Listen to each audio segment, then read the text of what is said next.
که ستاسو د کورنۍ د غړو شمیر شپږ تنه وي او هر غړی په یوه میاشت کې د شیدو د قطۍ 4/5 برخه شیدې څښي، د هغو شیدو اندازه به د کومو دوو تام عددونو ترمنځ وي چې ستاسو د کورنۍ ټول غړي یې د یوې میاشتې په لړ کې څښي.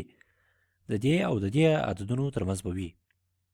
که غواړو دا دواړه تام عددونه په لاس راوړو، لومړی باید د هغو شیدو اندازه په لاس راوړو چې د کورنۍ ټول غړي یې د یوې میاشتې په لړ کې څښي.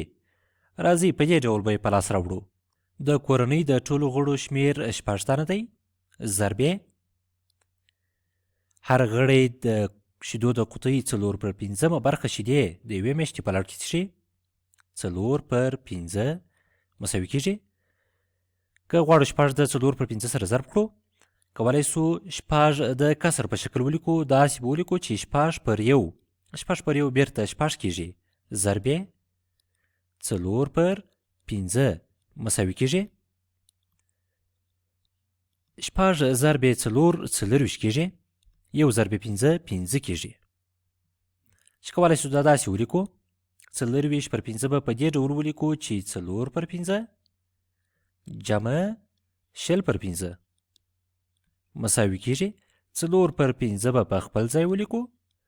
0 که پر 5 باندې وویشو، 0/5 4 کیږي. 4 صحیح 4/5 یعنی د ټولو هغو شیدو اندازه چې د کورنۍ ټول غړي یې د یوې میاشتې په لړ کې څښي 4 صحیح 4/5 ده. کولی سو 6 ضرب 4/5 په دې ډول هم سره ضرب کړو. وبلیکو 6 ضرب 4/5 مساوي کیږي. 6 ضرب 4/5 دا معنی یعنی موږ 6 ځلې 4/5 سره جمع کړي دي.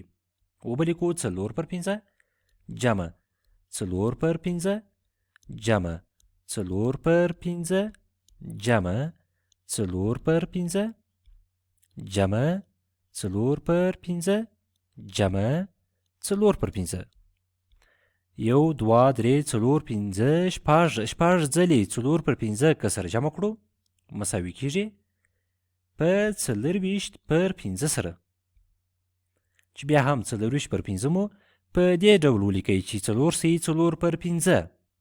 نو راځئ بیرته اصلي پوښتنې ته لاړ سو. د یوې میاشتې په لړ کې د ټولو شیدو اندازه 4 صحیح 4/5 ده. نو 4 صحیح 4/5 د 4 او 5 ترمنځ دی.